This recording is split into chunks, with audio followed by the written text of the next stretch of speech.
Assalamualaikum warahmatullahi wabarakatuh.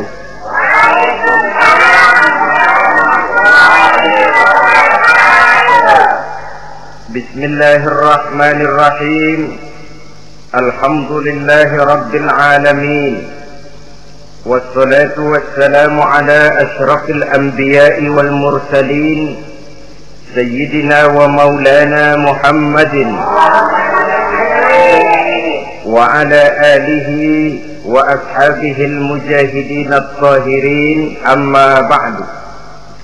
Bapak-bapak, ibu-ibu, saudara-saudara kaum muslimin rahimakumullah. Pada pertemuan terdahulu kita telah membicarakan bagaimana memilih jodoh menurut tuntunan agama Islam. Maka pada pertemuan kali ini pembicaraan akan kita tingkatkan kepada bagaimana membina mahligai rumah tangga bahagia dengan menitik beratkan pembicaraan kepada kewajiban bersama baik sebagai suami maupun sebagai istri. Banyak rumah tangga bahagia tercapai apa yang menjadi cita-cita dan tujuan, tetapi tidak jarang rumah tangga yang tenggelam sebelum sampai ke pantai yang akan dituju. Pada saat-saat perkenalan seseorang dalam usahanya mencari jodoh, dia merasa bahwa pasangannya itulah yang akan memberikan kebahagiaan kepadanya. Hari-hari di mana terjadi pertemuan selalu menjanjikan dan menyanyikan keindahan. Bahkan sehari tak bertemu rasa seminggu, seminggu tidak bertemu rasa sebulan, sebulan tidak ketemu pingsan. Tidak ada tanda-tanda sesuatu itu akan menjemukan. Namun setelah memasuki kehidupan bahtera berumah tangga, baru beberapa bulan saja atau baru beberapa tahun saja, semua impian tadi sirna dan musnah. Bahagia yang disangka, sengsara yang datang menimpa. Keindahan yang diharap, malah kemalangan yang tumbuh. Hal ini disebabkan orang tidak meresapi hikmah daripada kehidupan berumah tangga, tidak menyadari tanggung jawab dan kewajiban yang akan berbuntut tidak timbulnya saling pengertian, dan pada akhirnya tidak akan tumbuh ketenangan di dalam rumah tangga itu. Bukankah kewajiban akan saling memberikan pengertian, pengertian membawa ketenangan, dan ketenangan adalah tangga utama untuk mencapai rumah tangga bahagia. Oleh karena itu kita mulai saja dengan kewajiban sebagai seorang suami di dalam memimpin rumah tangga bahagia ini. Yang pertama, kewajiban seorang suami ialah mempergauli istrinya dengan baik.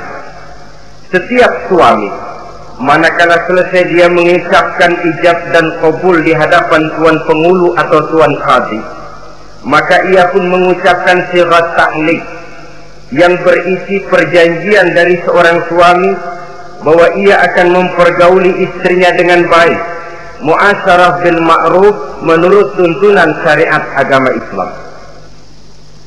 Walaupun janji itu pada zahirnya diucapkan di hadapan tuan pengulu, namun pada hakikatnya itu merupakan janji seorang muslim kepada Allah Subhanahu wa ta'ala.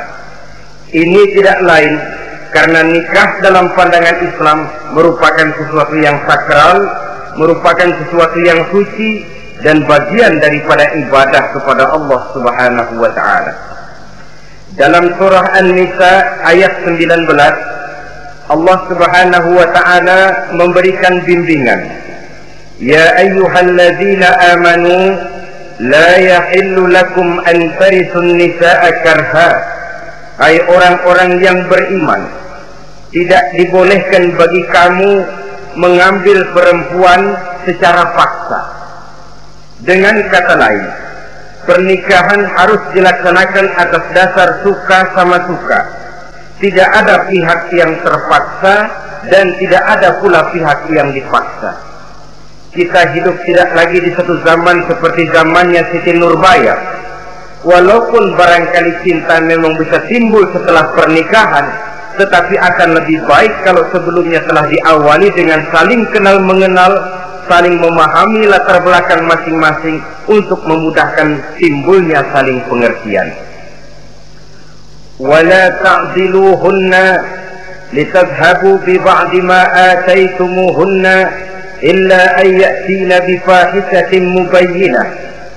Dan jangan kamu mempersulit mereka karena ingin mengambil kembali sebagian dari apa yang telah engkau berikan kepada mereka, kecuali apabila mereka telah nyata-nyata melakukan perbuatan-perbuatan yang keji.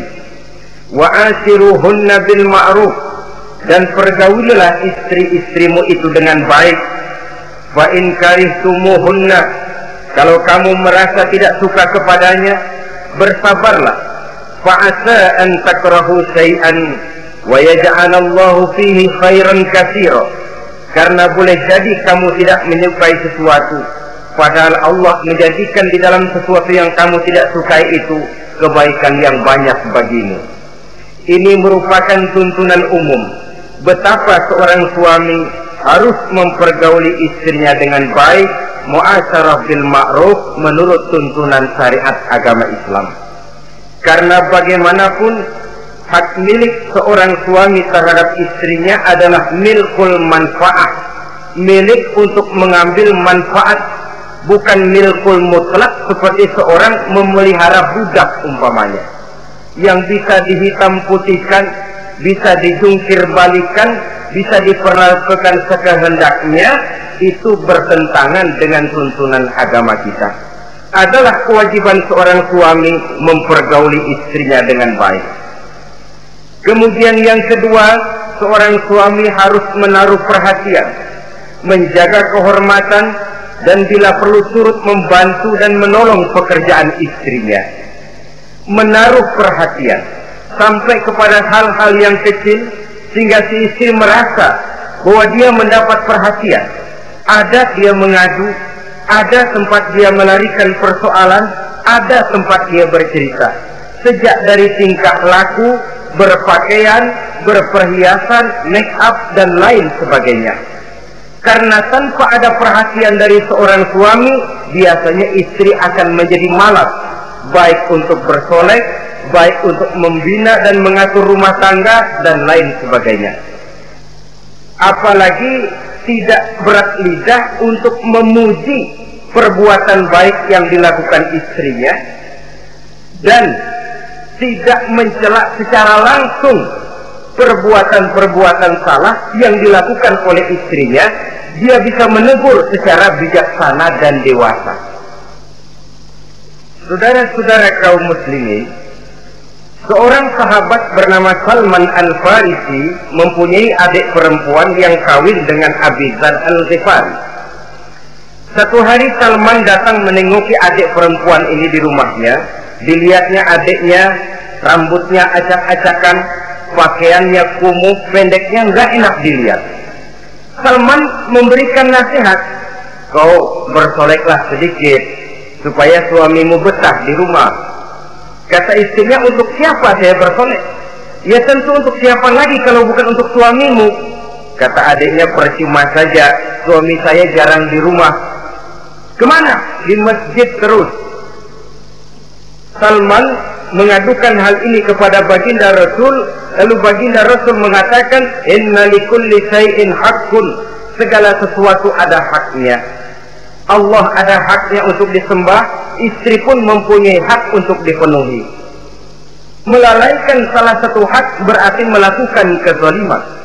Di sini kita melihat fungsi, karena kurangnya perhatian Abi Dzar Al-Ghifari terhadap istrinya akan mengakibatkan kemalasan si istri untuk mendandani dirinya sendiri. Dengan mendapat perhatian, apalagi tidak berat lidah, maka kegairahan dalam kehidupan berumah tangga rasa-rasanya akan sangat mudah terwujud. Kalau suaminya bersolek, kalau istrinya bersolek, kata suaminya, kau memang pandai milih warna, walaupun barangkali warnanya norak betul. Tapi kalau pada saat itu seorang suami jujur, kan akan timbul pertengkaran. Kadang-kadang Istri bersolek, suami apa katanya? Lu sih dandan mangga dandan sama. Ini kan sudah tidak menghargai, tidak menaruh perhatian. Udah dah, dandan nggak dandan sama, gue kenyang melihatnya. Saudara hadirin yang saya muliakan, tidak menaruh perhatian, sehingga si istri merasa tidak diperhatikan. Nah kalau sudah tidak diperhatikan, lihat saja, jangankan dalam contoh seperti berumah tangga, apa saja. Seorang anak kalau sudah tidak merasa diperhatikan oleh orang tuanya, dia akan sewenang-wenang. Begitu juga seorang pegawai kalau sudah tidak merasa diperhatikan oleh atasannya, semaunya kerja.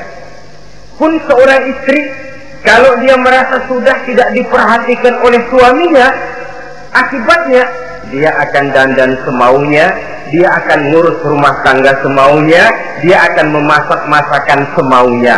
Nah kalau sudah semaunya begini, alamat tidak akan ada keharmonisan di dalam kehidupan rumah tangga itu sendiri. Suami yang baik sangat menaruh perhatian kepada istrinya, dari hal yang kecil sampai pun kepada yang sebesar-besarnya. Tapi tidak berarti nyeleneh. Apa itu nyeleneh? Menaruh perhatian bukan selalu mau ingin tahu. Jangan lantas suaminya yang beliin bedak, suaminya yang beliin. Itu nyeleneh namanya. Overacting, terlalu berlebih-lebihan sampai kepada sesuatu yang tidak pada tempatnya. Di samping menaruh perhatian juga menjaga kehormatan. Dan bila ada waktu, dia turut membantu, menolong pekerjaan daripada istrinya. Bukankah seorang perempuan mau melakukan nikah dengan seorang laki-laki karena dia mendambakan hidup yang bahagia? Terus terang saja kan kadang-kadang istri kita ini lebih banyak borongan. Yang saya maksud borongan artinya ya sebagai istri ya dia, ya nyuci ya dia, ya masak ya dia, ya membersihkan rumah tangga ya dia. Istri borongan. Baiklah kalau barangkali memang kondisi ekonomi kita belum menunjang ke arah sana.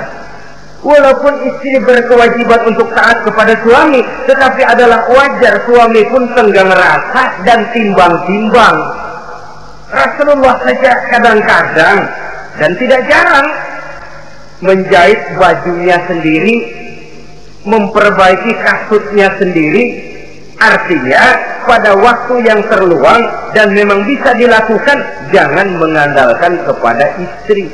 Dengan demikian istri merasa bahwa resiko membina rumah tangga adalah merupakan resiko bersama. Saudara-saudara, yang ketiga, seorang suami yang baik memperhatikan yaitu tidak mengeluarkan kata-kata yang kasar. Sebab apa? Perempuan adalah makhluk yang paling cepat tersinggung. Perasaannya sangat halus. Dan saya kira perempuan itu lebih sakit ditampar dengan bahasa daripada ditampar dengan tangan. Kalau ditampar dia dengan tangan, urusannya paling nangis 2-3 jam sudah sembuh. Tapi ditampar dia dengan kata-kata, ditampar dia dengan omongan, itu sangat menyakitkan hatinya. Seorang suami yang baik tidak mengeluarkan kata-kata yang menyinggung perasaan, kata-kata yang kasar. Dia pandai menggunakan kata-kata yang baik untuk menghidupkan rumah tangganya. Rasulullah seringkali memanggil Siti Aisyah itu dengan Humaira. Humaira dari kalimat ahmar yang kemerah-merahan. Sebab rupanya kulit Siti Aisyah itu kuning kemerah-merahan seperti tomat mengkel. Sehingga panggilannya Ta'ali ya Humaira, kemarilah wahai yang kemerah-merahan. Alangkah indahnya panggilan ini. Kadang-kadang kita mah jujur suami ini. Ketahuan istri bongkok, enak banget bongkok, sini loh.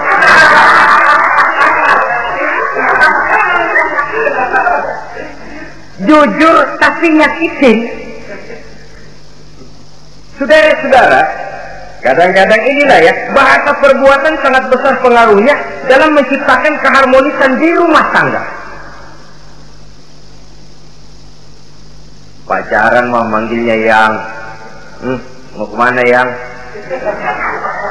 Udah endah aja udah. Begitu berumah tangga masih indah kakanda. Punya anak satu, bapaknya anak-anak. Punya anak dua, bapak lo. Sudah 3 anaknya, bapak hilang eluh manggilnya. Panggilan ini mengalami pergeseran. Nah begitu juga suami. Ketika pacaran bukan main. Ketika baru melakukan akad nikah sedang honeymoon bulan madu, asik betul. Kemana-mana selalu bersama. Kondangan selalu bersama. Resepsi pergi bersama. Jalan bergandengan tangan. Istri sedikit terpeleset. Khawatir bukan main. Hati-hati yang.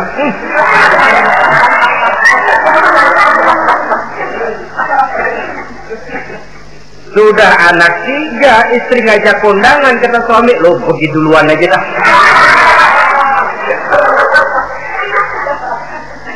Pulang kondangan, istri laporan, bang saya kepleset. Emang lu mau mampus?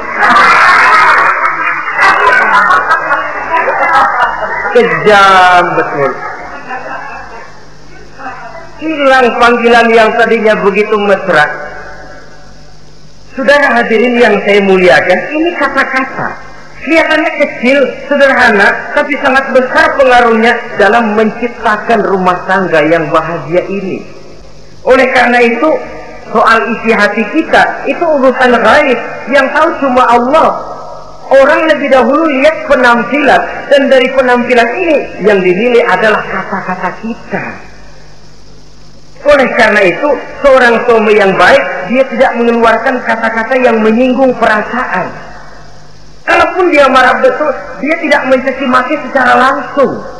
Dia bisa menggunakan kata-kata kiasan. Maka agama memberikan tuntunan, kalau seorang suami marah, jangan memukul muka. Dan mukul pun bagian terakhir. Jangan jalan pertama. Kadang-kadang ada juga loh Pak, suami marah sama istri persis korambil gebukin maling. Aduh, gelebah, gelebuk, gak karuan.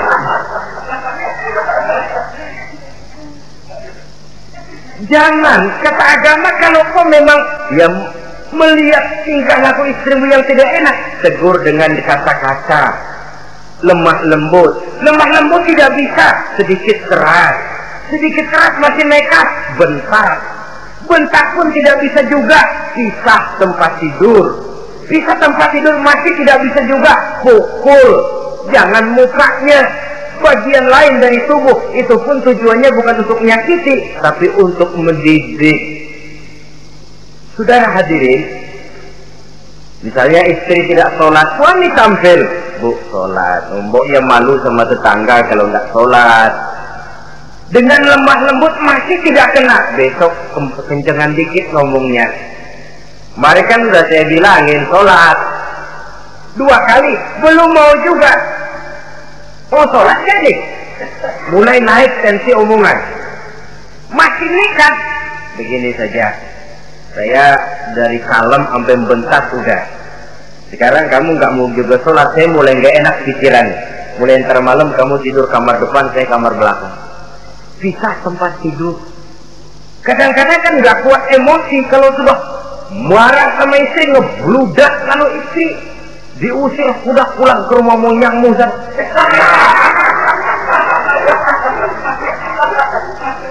Kata agama jangan, kita tempat tidur saja. Sudah, kamu tidur kamar depan, saya kamar belakang. Pisah tempat tidur. Kenapa? Nanti malam kalau hujan turun, pikiran berubah, berasa perlu, tinggal pindah kamar. Secara psikologis, saudara-saudara. Jadi melalui processing. Oleh sebab itu, kata-kata sangat besar pengaruhnya di dalam membina kehidupan berumah tangga. Seorang suami yang baik tidak mengeluarkan kata-kata yang bisa menyinggung istrinya. Sebaliknya, istri pun demikian. Tidak mengeluarkan kata-kata yang bisa menyinggung perasaan suaminya. Sebab lebih dosa besar kata-kata suami istri yang menyinggung suaminya, walaupun sama dosanya ya, tapi lebih besar ketersinggungan seorang suami ketimbang seorang istri itu. Namun agama memberikan tuntunan suami lebih dahulu yang diajarkan. Jangan mengeluarkan kata-kata yang bisa menyinggung perasaan, baik itu menyangkut dandanan istri, caranya pakaian, caranya jalan, ataupun masakannya. Masakannya sekalipun tidak kita sukai, ya ndak usah. Misalnya sayur keasinan, begitu dicobain menteleng mata pelatas melotot keasinan, ndak usah lantas tolak pinggang, lu masak melotot ya, ndak usah. Saudara hadirin yang saya muliakan, jadi itu dari segi masakan. Dari segi pakaian, umpamanya istri kita berpakaian tidak sesuai dengan tuntunan agama, cukup kita bisa berkata, pakaianmu sebenarnya bagus, motifnya, potongannya, kainnya, cuma kok kelihatannya kok potongan badanmu kok kelihatan betul dengan terbungkus pakaian seperti itu. Alangkah lebih baiknya, nah dengan demikian istri nggak terlalu tersinggung daripada sudah dandan bagus-bagus lalu istri suami ngobrol kata yang nggak enak. Bagus lo kayak nangka dikerosorin.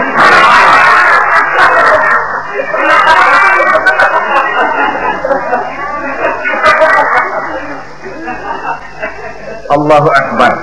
Istri tentu saja tersinggung.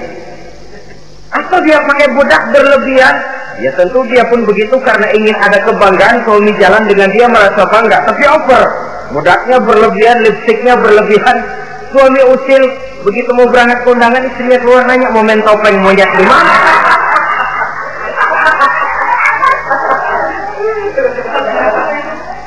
Tentu dia akan tersinggung karenanya. Jadi saudara-saudara, ini yang ketiga. Yang keempat,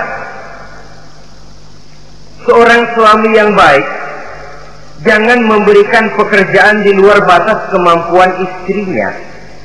Wah, tugas istri itu nyaris 1 kali 24 jam. Seorang suami bagaimanapun payah dia bekerja, pulang dia bisa istirahat, tidur malam dia bisa tidur dengan nyenyak. Tapi seorang istri, apalagi dia punya anak kecil, bayi misalnya, itu nyaris jam kerjanya 1 kali 24 jam. Sejak bangun tidur sampai tidur lagi, bahkan tidurnya pun selalu diusik oleh anaknya. Anaknya kalem, bapaknya ngusik.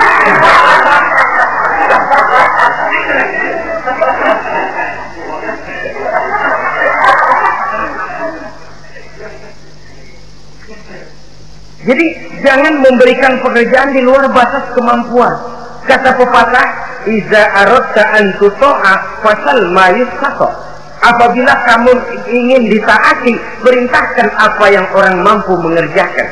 Jadi kalau kita memerintahkan seseorang untuk melaksanakan sesuatu yang dia jelas tidak mampu, itu artinya sama dengan kita tidak ingin ditaati oleh orang itu. Bukan dia tidak mau taat, jenis pekerjaan yang kita berikan di luar batas kemampuannya. Nah kalau sudah begitu, tentu saja lalu ketaatan akan menurun jadinya. Tadi sudah saya katakan, kadang-kadang istri kita ini istri borongan. Dalam arti, ya dia masak, ya dia nyuci, ya dia ngepel, ya dia ngejemur, ya dia ngetriska. Borongan. Terlalu berat tugasnya. Oleh karena itulah seorang suami yang baik, dia harus tenggang rasa, timbang diri, tidak memberikan pekerjaan yang di luar batas kemampuan daripada istrinya. Kalau tidak mampu karena merasa dimanjakan oleh istri suaminya, karena merasa dapat angin dimanjakan, mestinya mampu, lalu berpura-pura tidak mampu. Apalagi istrinya suaminya sedikit-sedikit mau menolong dia. Jadi posisi ini nanti bisa berbalik loh. Karena terlalu memanjakan istri bisa membludak. Akhirnya suami yang nyuci, suami yang ngerisa, istri tidur. Walaupun tentu saja tidak jelek, tetapi itu sudah overacting namanya. Saudara hadirin yang saya muliakan, itu yang keempat. Yang kelima, kewajiban seorang suami yang baik, ia mencukupkan belanja rumah tangga. Cukup itu relatif. Cukup menurut ukuran standar kemampuan kita. Sebab kemauan kita mungkin tidak terbatas, tapi kemampuan kita yang terbatas. Kalau kemampuan ini bisa kita ukur dengan kemampuan, insya Allah kita cukup. Dan pernah saya katakan, orang kaya adalah orang yang hidupnya paling cukup. Salah kalau kita berkata orang kaya itu yang rumahnya gedung bertingkat. Tidak betul orang kaya itu yang mobilnya 5, yang gajinya jutaan, yang kebunnya lebar, yang pabriknya luas. Tidak. Orang kaya, orang yang hidupnya cukup. Orang miskin, orang yang selalu merasa kurang. Jadi kalau ingin jadi orang kaya, resepnya gampang sekali. Cukup dengan apa yang diberikan Allah, kita sudah kaya. Tapi kalau ingin miskin, maka bukalah mata selebar-lebarnya. Bagaimanapun banyak nikmat Allah diberikan kepada kita, tidak pernah ada rasa cukupnya. Dikala itu akan tertanam sifat kemiskinan dalam diri. Maka ukuran cukup ini yang relatif. Jadi kalau kita memang ekonomi menengah ke bawah, jangan ingin cukup seperti halnya ekonomi menengah ke atas. Nah, saudara-saudara, di samping belanja rumah tangga yang menyangkut makan, minum, pakaian dan sebagainya, bila ada kelebihan rezeki, juga perhiasan untuk istri. Karena istri itu zinatul hayatid dunia, perhiasan hidup di dunia. Jangan lalu berat hati, kan suami yang peras keringat banting tulang pergi pagi pulang sore. Mestinya suami dulu dong cukupi pakaiannya. Betul, kelihatannya memang begitu, tapi jangan lupa istri kita bagian daripada hidup kita. Baik dia dilihat orang, baik kita disebut orang. Jelek dia dipandang orang, jelek juga kita disebut orang. Dia adalah bagian daripada kehidupan kita. Orang kan sering bilang tuh, Mpo Ano, kenapa? Gue gerah banget lihatnya. Emang kenapa? Emang kenapa dia? Ke pasar pakai kutang doang.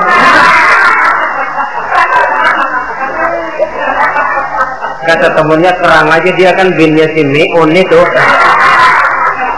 Si Meun yang nggak tahu apa-apa ikut kesebut-sebut. Istri adalah bagian daripada kehidupan kita. Zalim seorang suami, mentang-mentang dia merasa dia yang cari duit, lalu buat dirinya dia beli pakaian yang mahal-mahal. Istrinya cuma nggak karung doang dipakai. Istri adalah bagian daripada hidup kita. Baik dia dilihat orang, baik kita disebut orang. Jelek dia dilihat orang, akan jelek juga kita jadi pembicaraan orang. Ini tidak lain karena dia merupakan perhiasan bagi suami dan bagian daripada kehidupan seorang suami.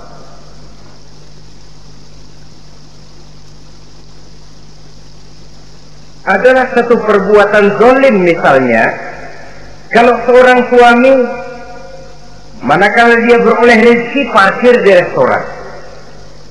Kalau tidak ada duit, baru dia pulang ke rumah. Sementara dia enak makan makanan yang serba nikmat dan lezat, restoran yang serba ada, istrinya di rumah cukup kangkung saja sama toge. Adalah satu perbuatan yang zalim dan istri berhak menuntut karena itu memang merupakan haknya. Begitu besar nilai pahala memberikan nafkah ini. Sampai-sampai Nabi dalam hadis yang diriwayatkan oleh Imam Muslim dan Ahmad bersabda, dinarun anfaqtahu fi sabilillah wa dinarun anfaqtahu ala rukbatin wa dinarun tasaddaqta ala miskin wa dinarun anfaqtahu ala ahlika a'zamuha ajran allazi anfaqtahu ala ahlika. Uang yang kamu belanjakan di jalan Allah, uang yang kamu belanjakan untuk membebaskan budak, uang yang kamu sedekahkan kepada orang miskin, dan uang yang kamu belanjakan untuk nafkah keluargamu, pahalanya itu lebih besar uang yang kamu belanjakan untuk nafkah keluargamu. Ya Allah. Jadi rupanya nilainya sedemikian besar. Saudara hadirin yang saya muliakan, ini kewajiban yang keempat, yang kelima maksud saya. Yang keenam, kewajiban seorang suami, dia berusaha untuk meningkatkan pengetahuan daripada istrinya, membimbing. Sebab dan selain daripada berfungsi sebagai seorang suami, dia juga adalah guru daripada istrinya. Kalau dia tidak bisa membimbingnya secara langsung, setidaknya doronglah istrinya untuk ikut menghadiri pengajian, majelis-majelis taklim, bergaul dengan ustazah-ustazah, sehingga terdapatlah peningkatan pengetahuan. Paling kurang pergaulannya bertambah luas, cakrawala pandangannya juga tidak jadi sempit karenanya. Sebaliknya, peluang ini pun harus dimanfaatkan oleh istri dengan sebaik-baiknya, dengan niat yang ikhlas keluar dari rumah untuk mencari ilmu pengetahuan. Yang repot kadang-kadang dari rumah berangkat ngaji, sampai di pengajian suaminya diakur-akurin.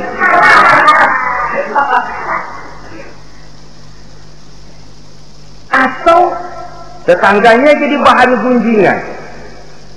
Ngajinya cuma setengah jam, ngomongin orangnya sejam setengah. Ini malaikat bingung, kacau amat ya orang. Ini yang kadang-kadang menimbulkan hal-hal yang negatif, padahal keluarnya dari majelis taklim, keluarnya dari pengajian. Tapi kalau di pengajian yang dilihat adalah gelang temennya, anting temennya, rantai temennya, lalu walaupun nggak tahu belaga, tahu baru dapat berita burung, katanya si Ano, oh iya Ano.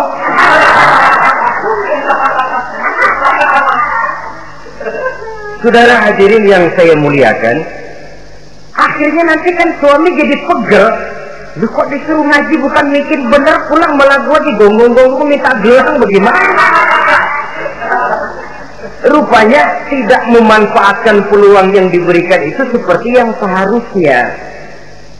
Jadi kalau memang seorang suami tidak bisa membimbing istrinya dalam arti meningkatkan ilmu pengetahuannya, doronglah dia, berikan kesempatan untuk menghadiri pengajian, majelis-majelis taklim yang akan lebih membuka nuansa pergaulan, lebih meluaskan pandangannya, dan ada refreshing. Nah, ini penting. Apakah kita suami ini pernah membayangkan bagaimana kalau kita 1 kali 24 jam mesti ada di rumah saja, tiap hari menghadapi yang itu juga? Apa tidak timbul kejenuhan? Kalau kita begitu, apa istri kita juga tidak begitu? Karena itu sangat bijaksana kalau ada waktu luang, Boya ajaklah istri dan anak-anak makan di rumah makan. Kalau ada kelebihan rezeki loh ini ya. Tapi jangan maksa-maksa, karena terlalu ingin lalu ngutang dulu sama temen. Itu juga nggak betul. Niatnya baik, cuma ngutangnya itu nanti yang jadi nggak betul. Ya, refreshing, relax, santai. Apa itu ke Taman Safari, apa itu ke Bogor, supaya istri ini merasa ada selingan dalam hidup, tidak jenuh, tidak monoton. So kalau dia jenuh, akhirnya kan wah ublek-ublek di depan dapur mulu.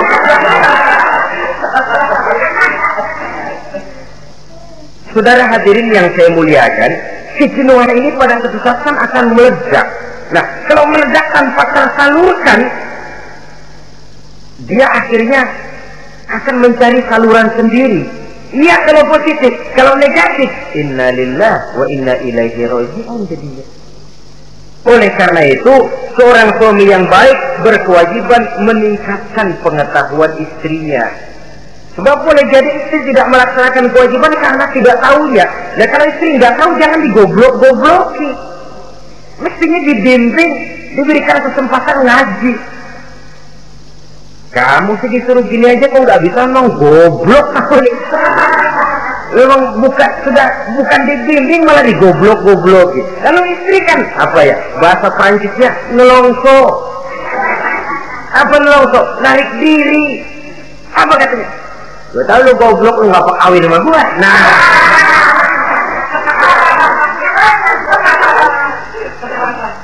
atau pada kata yang lebih nggak enak, gue digoblok-goblokin juga, dipakai juga. Nah,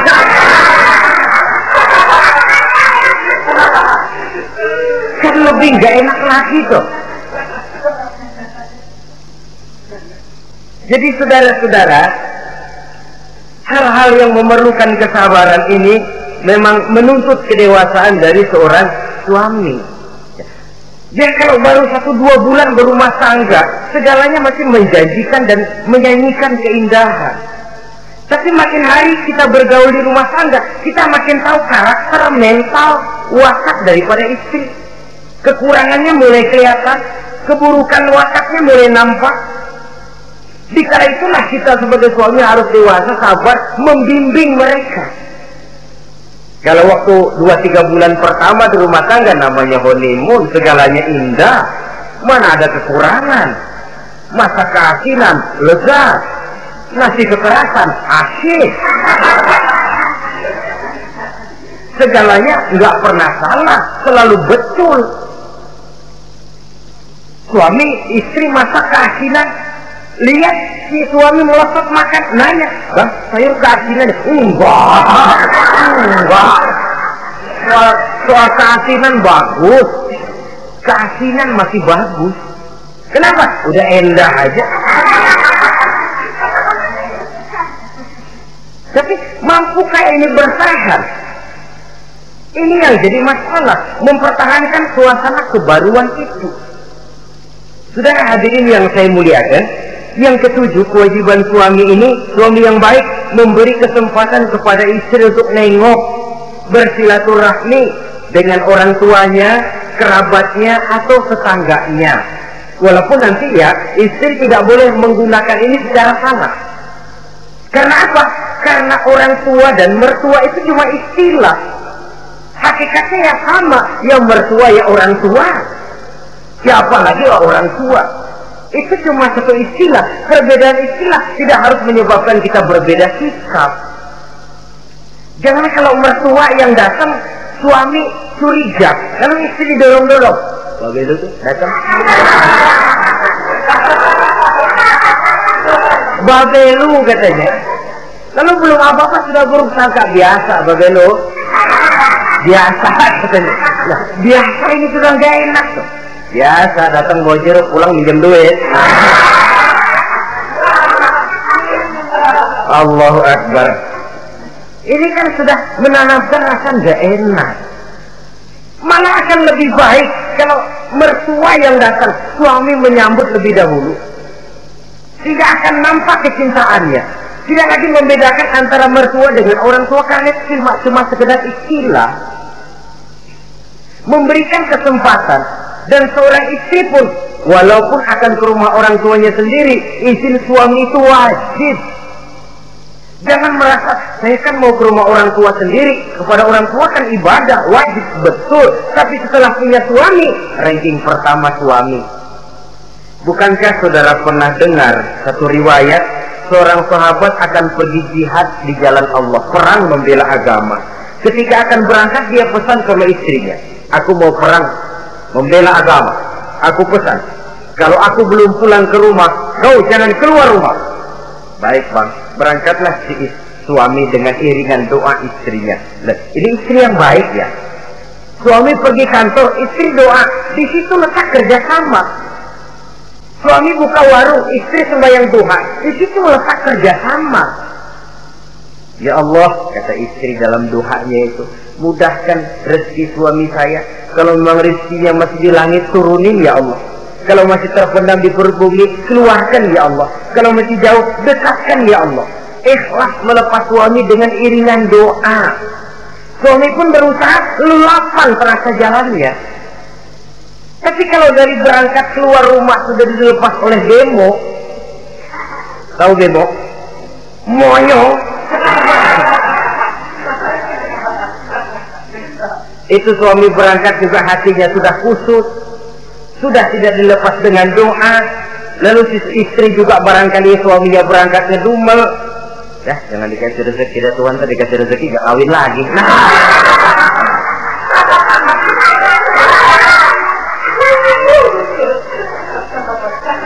Kalau sudah semacam ini yang terjadi, bukankah masing-masing yang berangkat pikiran kusut, yang melepas pun pikiran gak enak jadinya. Di situ letak kerjasama. Saudara hadirin, setelah suaminya ini pergi, datang utusan dari orang tua si istri tadi. Assalamualaikum Bu. Waalaikumsalam. Ada apa? Orang tua ibu sakit keras, ibu diminta datang. Ya Allah, suami saya baru saja berangkat. Istri suami saya bilang kalau dia belum pulang perang, saya nggak boleh keluar dari rumah. Tolong sampaikan maaf saya kepada orang tua saya belum bisa datang karena suami saya pesan begitu. Pulang utusan ini.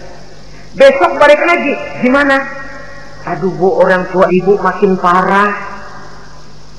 Kelihatannya nggak ada harapan datang dah sebelum menghembuskan nafas yang terakhir. Suami saya belum pulang. Saya nggak berani keluar rumah sebab begitu pesannya.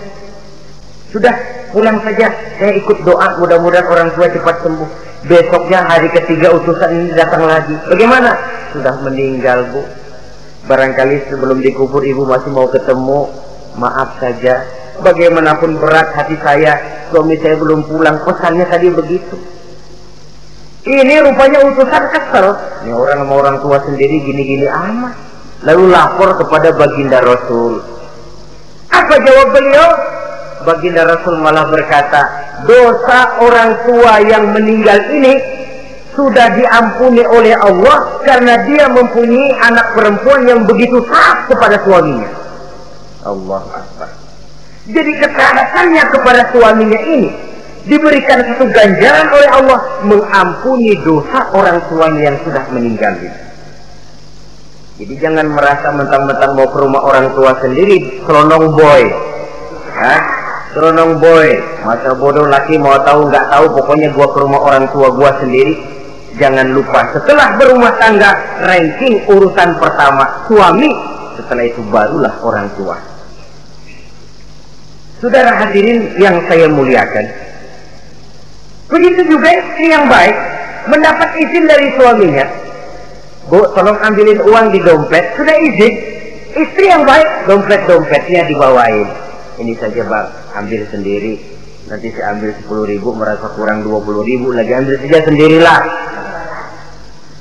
Lain dengan istri yang nongkrong, lagi pergi mandi dompet acak-acakan.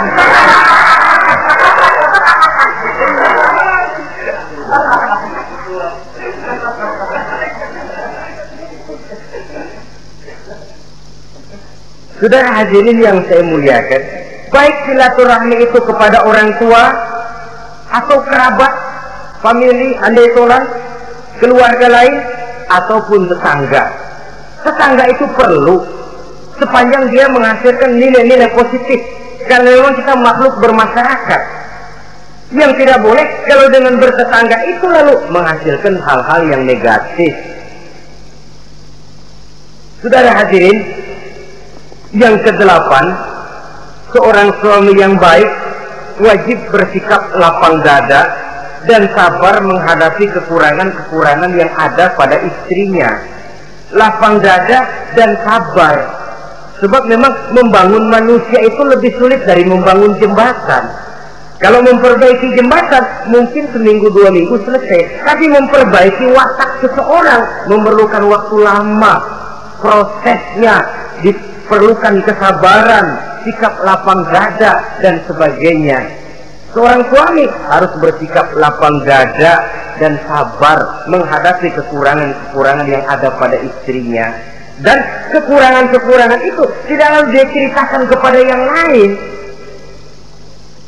Kan ada toh kadang-kadang suami kalau ngobrol sama temennya, kekurangan istrinya jadi topik diskusi.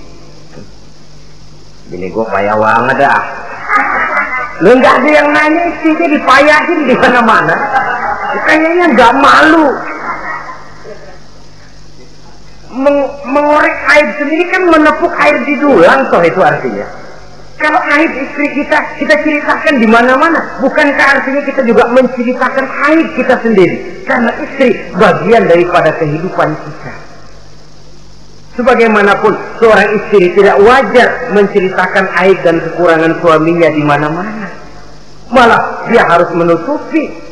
Malah kelemahan-kelemahan dan kekurangan suaminya harus dia jaga. Dia tetap bangga. Di mata saya suami saya adalah Arjuna yang tidak punya kekurangan apa-apa. Kalaupun orang bawakan berita, tidak betul itu. Walaupun hatinya panas, tapi dia masih bisa menunjukkan wajah yang sejuk, senyum dalam hati yang panas. Sebab saudara-saudara, apabila kita tidak punya filter, ini kadang-kadang kita mau tenang, kita bisa dibakar oleh yang lain. Tapi kalau ada filter, kita bisa menyaring, boya masa iya.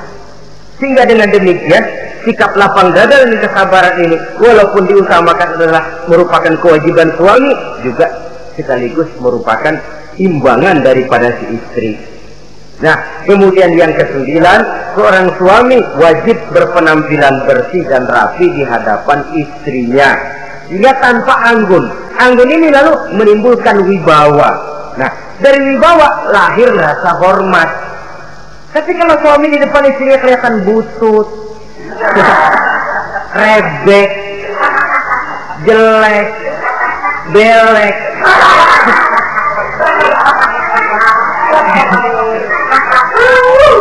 kata istrinya jodoh gua apes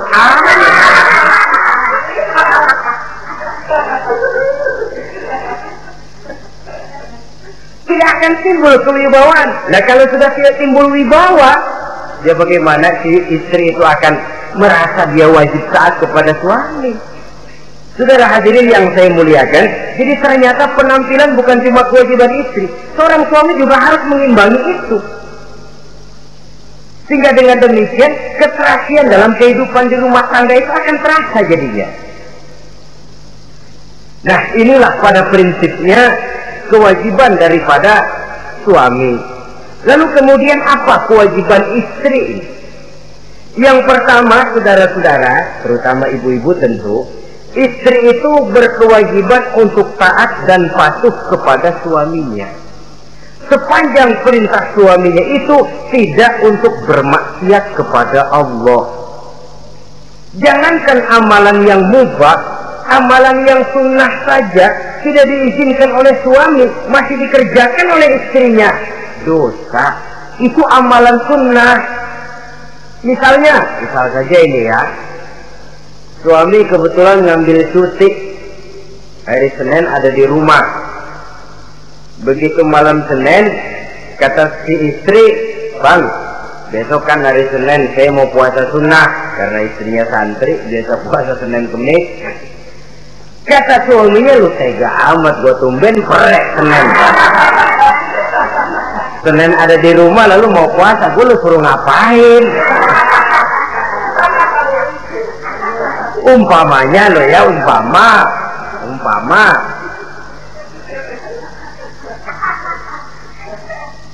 Lalu tanpa izin si suami, istri puasa juga, puasa sunnah. Bukan saja tidak mendapat pahala, malah dosa hukumnya. Ini amalan sunnah. Apalagi timbang pergi arisan, apalagi timbang pergi tetangga. Amalan sunnah tidak mendapat izin daripada si suami, dosa untuk dikerjakan. Dengan pertimbangan tadi, ya tumben cuti hari Senin, istri dadakan puasa, lah suami nganggur total.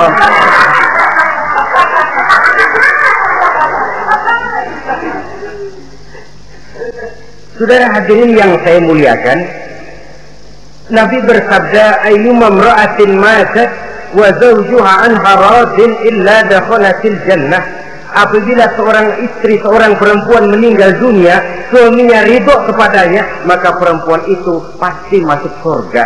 Ini artinya kalau seorang perempuan meninggal dunia, ya dia suka ngaji, ya puasa Senin Kemisnya rajin, ya sujudnya hebat, tapi dia meninggal suaminya nggak ridho, pintu surga belum dibukain sampai suaminya ridho kepadanya. Ini begitu besar kewajiban untuk taat. Nah, di sini suami wajib ngimbangi. Jangan mentang-mentang istri wajib taat, lalu suami overacting, kerjanya cuma tulak pinggang sama nunjuk. Lo, kalau gue bilang nyungsep, ya enggak. Contoh dari baginda Nabi tadi sendiri kok, beliau itu menjahit bajunya, memperbaiki kasusnya. Yang bisa, ya kerjakan, nggak usah ngandeli.